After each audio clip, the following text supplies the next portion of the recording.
That Spot by Jack London. I don't think much of Stephen Mackaye anymore, though I used to swear by him. I know that in those days I loved him more than my own brother. If ever I met Stephen Mackaye again, I shall not be responsible for my actions. It passes beyond me that a man with whom I shared food and blanket, and with whom I mushed over the Chilkoot Trail, could turn out the way he did. I always sized Stephen up as a square man, a kindly comrade, without an iota of anything vindictive or malicious in his nature. I shall never trust my judgment in men again. Why, I nursed that man through typhoid fever. We starved together on the headwaters of the Stewart, and he saved my life on the Little Salmon. And now, after the years we were together, all I can say of Stephen Mackaye is that he is the meanest man I ever knew. We started for the Klondike in the fall rush of 1897, and we started too late to get over Chilkoot Pass before the freeze-up. We packed our outfit on our backs part way over when the snow began to fly, and then we had to buy dogs in order to sled it the rest of the way. That was how we came to get that Spot. Dogs were high, and we paid $110 for him. He looked worth it. I say looked because he was one of the finest appearing dogs I ever saw. He weighed 60 pounds, and he had all the lines of a good sled animal. We never could make out his breed. He wasn't husky, nor Malamute, nor Hudson Bay. He looked like all of them, and he didn't look like any of them. And on top of it all, he had some of the white man's dog in him, for on one side, in the thick of the mixed yellow, brown, red, and dirty white that was his prevailing color, there was a spot of coal black as big as a water bucket. That was why we called him Spot. He was a good looker, all right. When he was in condition, his muscles stood out in bunches all over him, and he was the strongest looking brute I ever saw in Alaska. Also the most intelligent looking. To run your eyes over him, you'd think he could outpull 3 dogs of his own weight. Maybe he could, but I never saw it. His intelligence didn't run that way. He could steal and forage to perfection. He had an instinct that was positively gruesome for divining when work was to be done, and for making a sneak accordingly. And for getting lost and not staying lost, he was nothing short of inspired. But when it came to work, the way that intelligence dribbled out of him and left him a mere clot of wobbling, stupid jelly would make your heart bleed. There are times when I think it wasn't stupidity. Maybe, like some men I know, he was too wise to work. I shouldn't wonder if he put it all over us with that intelligence of his. Maybe he figured it all out and decided that a licking now and again and no work was a whole lot better than work all the time and no licking. He was intelligent enough for such a computation. I tell you, I've sat and looked into that dog's eyes till the shivers ran up and down my spine, and the marrow crawled like yeast, what of the intelligence I saw shining out. I can't express myself about that intelligence. It is beyond mere words. I saw it, that's all. At times it was like gazing into a human soul, to look into his eyes, and what I saw there frightened me and started all sorts of ideas in my own mind of reincarnation and all the rest. I tell you, I sensed something big in that brute's eyes. There was a message there, but I wasn't big enough myself to catch it. Whatever it was, I know I'm making a fool of myself. Whatever it was, it baffled me. I can't give an inkling of what I saw in that brute's eyes. It wasn't light. It wasn't color. It was something that moved, away back when the eyes themselves weren't moving. And I guess I didn't see it move either. I only sensed that it moved. It was an expression, that's what it was, and I got an impression of it. No, it was different from a mere expression. It was more than that. I don't know what it was, but it gave me a feeling of kinship just the same. Oh, no, not sentimental kinship. It was, rather, a kinship of equality. Those eyes never pleaded like a deer's eyes. They challenged. No, it wasn't defiance. It was just a calm assumption of equality. And I don't think it was deliberate. My belief is that it was unconscious on his part. It was there because it was there, and it couldn't help shining out. No, I don't mean shine. It didn't shine. It moved. I know I'm talking rot, but if you'd looked into that animal's eyes the way I have, you'd understand. Steve was affected the same way as I was. Why, I tried to kill that Spot once. He was no good for anything, and I fell down on it. I led him out into the brush, and he came along slow and unwilling. He knew what was going on. I stopped in a likely place, put my foot on the rope, and pulled my big Colts. And that dog sat down and looked at me. I tell you, he didn't plead. He just looked. And I saw all kinds of incomprehensible things moving. Yes, moving, in those eyes of his. I didn't really see them move. I thought I saw them, for, as I said before, I guess I only sensed them. And I want to tell you right now that it got beyond me.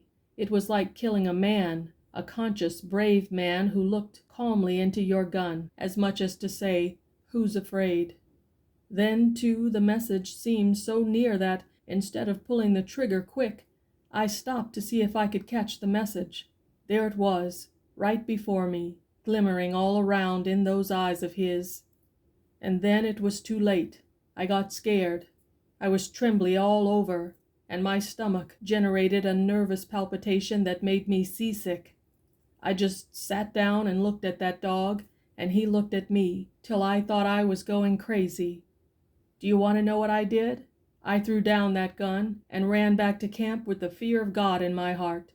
Steve laughed at me, but I noticed that Steve led Spot into the woods a week later for the same purpose, and that Steve came back alone, and a little later Spot drifted back too. At any rate, Spot wouldn't work. We paid $110 for him from the bottom of our sack, and he wouldn't work. He wouldn't even tighten the traces. Steve spoke to him the first time we put him in harness, and he sort of shivered. That was all. Not an ounce on the traces. He just stood still and wobbled, like so much jelly. Steve touched him with the whip. He yelped, but not an ounce. Steve touched him again, a bit harder, and he howled, the regular long wolf howl. Then Steve got mad and gave him half a dozen, and I came on the run from the tent. I told Steve he was brutal with the animal, and we had some words, the first we'd ever had. He threw the whip down in the snow and walked away mad. I picked it up and went to it. That Spot trembled and wobbled and cowered before ever I swung the lash, and with the first bite of it, he howled like a lost soul. Next, he lay down in the snow. I started the rest of the dogs, and they dragged him along, while I threw the whip into him. He rolled over on his back and bumped along, his 4 legs waving in the air, himself howling as though he was going through a sausage machine. Steve came back and laughed at me, and I apologized for what I'd said. There was no getting any work out of that Spot, and to make up for it, he was the biggest pig glutton of a dog I ever saw. On top of that, he was the cleverest thief. There was no circumventing him. Many a breakfast we went without our bacon because Spot had been there first. And it was because of him that we nearly starved to death up the Stewart. He figured out the way to break into our meat cache, and what he didn't eat, the rest of the team did. But he was impartial. He stole from everybody. He was a restless dog, always very busy snooping around or going somewhere. And there was never a camp within 5 miles that he didn't raid. The worst of it was that they always came back on us to pay his board bill, which was just, being the law of the land. But it was mighty hard on us, especially that first winter on the Chilkoot, when we were busted, paying for whole hams and sides of bacon that we never ate. He could fight too, that Spot. He could do anything but work. He never pulled a pound, but he was the boss of the whole team. The way he made those dogs stand around was an education. He bullied them, and there was always one or more of them fresh marked with his fangs. But he was more than a bully. He wasn't afraid of anything that walked on four legs. And I've seen him march, single-handed, into a strange team, without any provocation whatever, and put the kibosh on the whole outfit. Did I say he could eat? I caught him eating the whip once. That's straight. He started in at the lash, and when I caught him he was down to the handle, and still going. But he was a good looker. At the end of the first week, we sold him for $75 to the mounted police. They had experienced dog drivers, and we knew that by the time he'd covered the 600 miles to Dawson, he'd be a good sled dog. I say knew, for we were just getting acquainted with that spot. A little later, we were not brash enough to know anything where he was concerned. A week later, we woke up in the morning to the dangdest dogfight we'd ever heard. I can tell you, it was that spot came back and knocking the team into shape. We ate a pretty depressing breakfast, I can tell you, but cheered up 2 hours afterward when we sold him to an official courier bound into Dawson with government dispatches. That spot was only 3 days in coming back, and as usual, celebrated his arrival with a roughhouse. We spent the winter and spring, after our own outfit was across the pass, freighting other people's outfits, and we made a fat stake. Also, we made money out of Spot. If we sold him once, we sold him 20 times.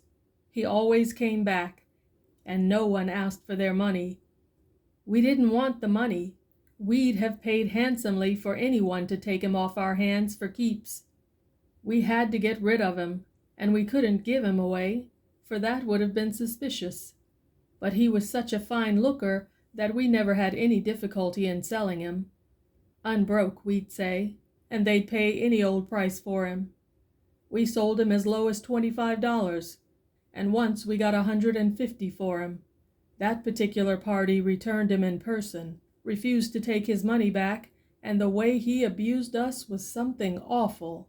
He said it was cheap at the price to tell us what he thought of us, and we felt that he was so justified that we never talked back. But to this day, I've never quite regained all the old self-respect that was mine before that man talked to me.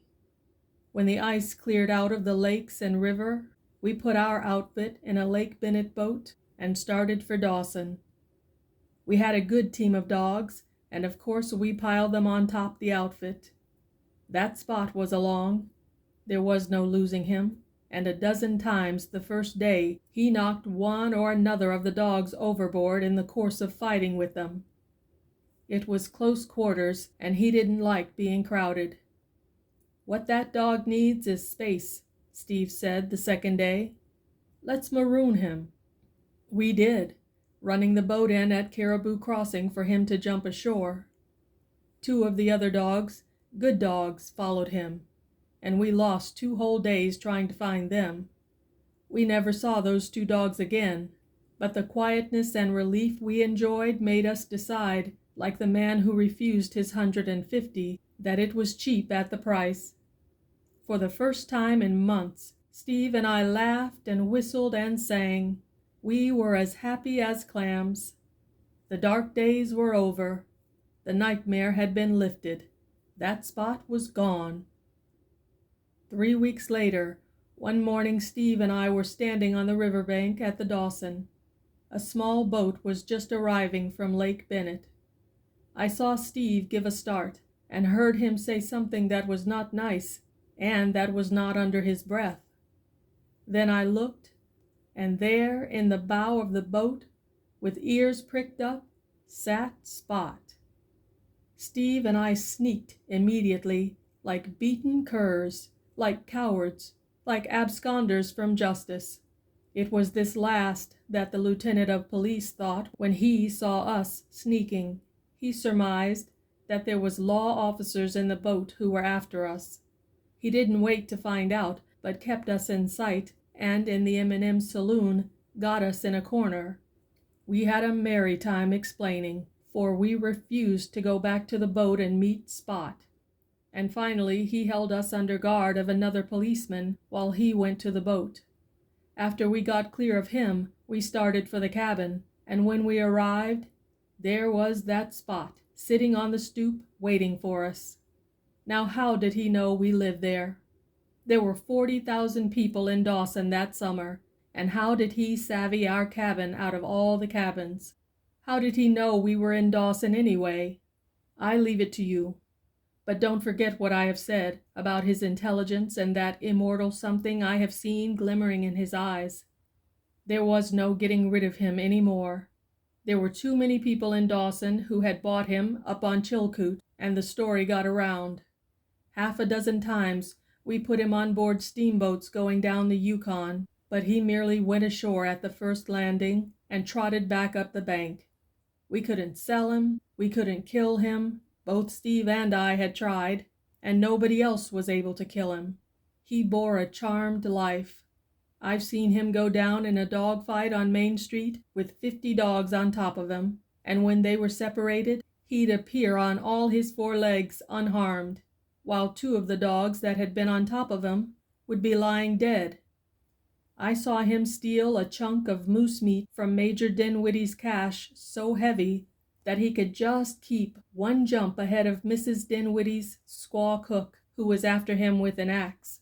As he went up the hill, after the squaw gave up, Major Dinwiddie himself came out and pumped his Winchester into the landscape.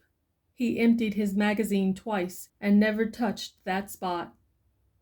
Then a policeman came along and arrested him for discharging firearms inside the city limits. Major Dinwiddie paid his fine, and Steve and I paid him for the moose meat at the rate of $1 a pound, bones and all. That was what he paid for it. Meat was high that year. I am only telling what I saw with my own eyes, and now I'll tell you something also. I saw that Spot fall through a water hole. The ice was 3½ feet thick, and the current sucked him under like a straw. 300 yards below was the big water hole used by the hospital. Spot crawled out of the hospital water hole, licked off the water, bit out the ice that had formed between his toes, trotted up the bank, and whipped a big Newfoundland belonging to the gold commissioner. In the fall of 1898, Steve and I poled up the Yukon on the last water, bound for Stewart River. We took the dogs along, all except Spot. We figured we'd been feeding him long enough. He'd cost us more time and trouble and money and grub than we'd got by selling him on the Chilkoot, especially grub. So Steve and I tied him down in the cabin and pulled our freight. We camped that night at the mouth of Indian River, and Steve and I were pretty facetious over having shaken him. Steve was a funny fellow, and I was just sitting up in the blankets and laughing when a tornado hit camp. The way that Spot walked into those dogs and gave them what for was hair-raising. Now how did he get loose? It's up to you. I haven't any theory. And how did he get across the Klondike River? That's another facer. And anyway, how did he know we had gone up the Yukon? You see, we went by water, and he couldn't smell our tracks. Steve and I began to get superstitious about that dog. He got on our nerves, too, and between you and me, we were just a mite afraid of him. The freeze-up came on when we were at the mouth of Henderson Creek and traded him off for 2 sacks of flour to an outfit that was bound up White River after copper. Now that whole outfit was lost. Never trace nor hide nor hair of men, dogs, sleds, or anything was ever found. They dropped clean out of sight. It became one of the mysteries of the country. Steve and I plugged away up the Stewart, and 6 weeks afterward, that Spot crawled into camp. He was a perambulating skeleton, and could just drag along, but he got there. And what I want to know is, who told him we were up the Stewart? We could have gone 1,000 other places. How did he know? You tell me, and I'll tell you. No losing him.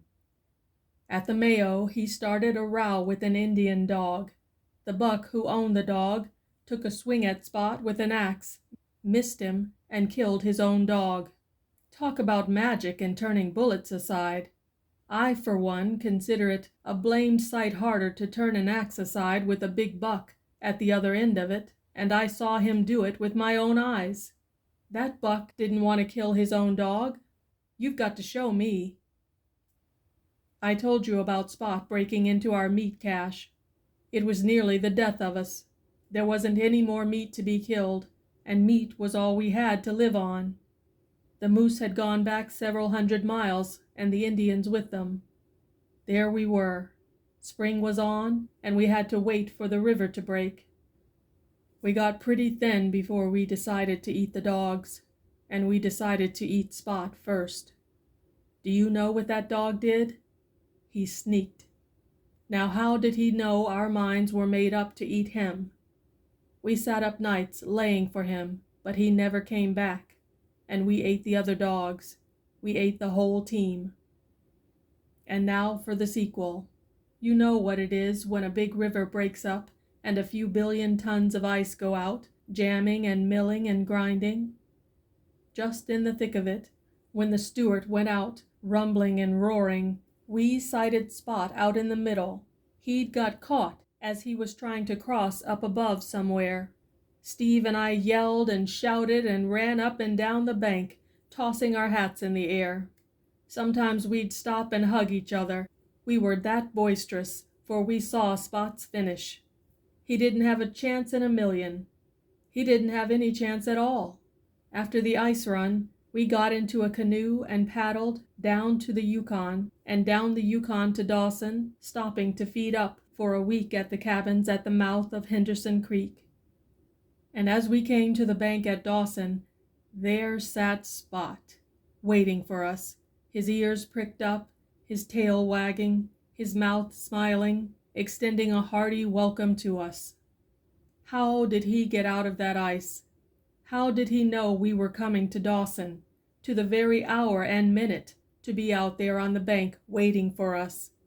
The more I think of that Spot, the more I am convinced that there are things in this world that go beyond science. On no scientific grounds can that Spot be explained.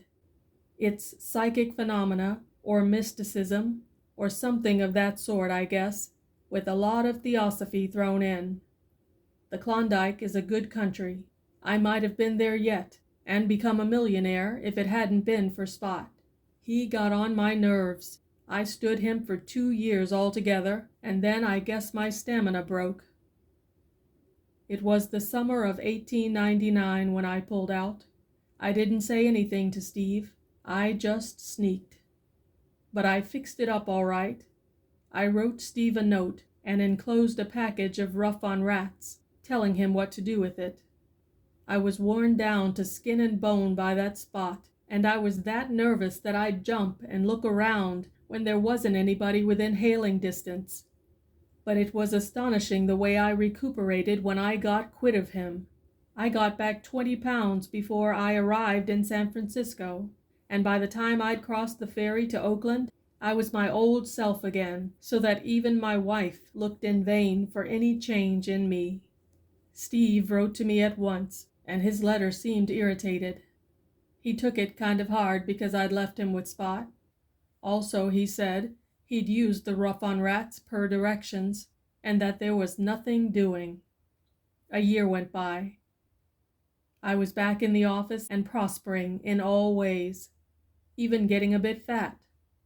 And then Steve arrived. He didn't look me up. I read his name in the steamer list and wondered why, but I didn't wonder long. I got up one morning and found that Spot chained to the gate post and holding up the milkman. Steve went north to Seattle, I learned, that very morning.